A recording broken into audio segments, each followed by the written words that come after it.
50% ডিসকাউন্টে পাইতেছেন। ও মাই গড, কালারগুলো দেখেন আপু, এটা তো ব্ল্যাক কালার, ব্ল্যাক তো সবার আগে শেষ হয়ে যাবে। এটা হচ্ছে মেরুন কালার, ওফো, এটা হচ্ছে ব্লু কালার, আর এটা হচ্ছে যে বটল গ্রিনটা আমি পরে আছি। মাই গড, এইগুলো আপনার 50% ডিসকাউন্টে পাবেন আপু। এক একটা পার্টি ড্রেসের ফিনিশিং দেখছেন, 100% অরিজিনাল ইন্ডিয়ান আপু। কোয়ালিটিটা দেখে নিন, কোয়ালিটিটা দেখে নিন। এটা হচ্ছে আপনার মেরুনটা, এটা তো আমি পরে আছি, আমার পরাটা ব্লুটা। কে যেন ব্লু কালার চাইছিলেন আমার কাছে, এই যে দেখেন ব্লুটা।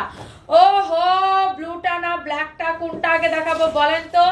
ব্ল্যাকটা নাকি ব্লুটা? ইয়াসি আক্তার শাটার না, ওনাকে 300 টাকার গিফট কার্ড দিয়ে দাও। কংগ্রেচুলেশনস আপু, কংগ্রেচুলেশনস আপু। ব্লুটা দেখাবো নাকি ব্ল্যাকটা দেখাবো, কোনটা আগে দেখাবো? আচ্ছা আচ্ছা, ব্লুটা দিয়ে স্টার্ট করি, কারণ একটা আপু ব্লু কালারটা দেখতে চাইছিল যে আপু ব্লুটা দেখাও, ব্লুটা দেখাও। এই যে আপু ব্লুটা দেখাই দিলাম আপনাদের জন্য। অনেক সুন্দর একটা ড্রেস আপু, একদম মিস করেন না এই ড্রেস।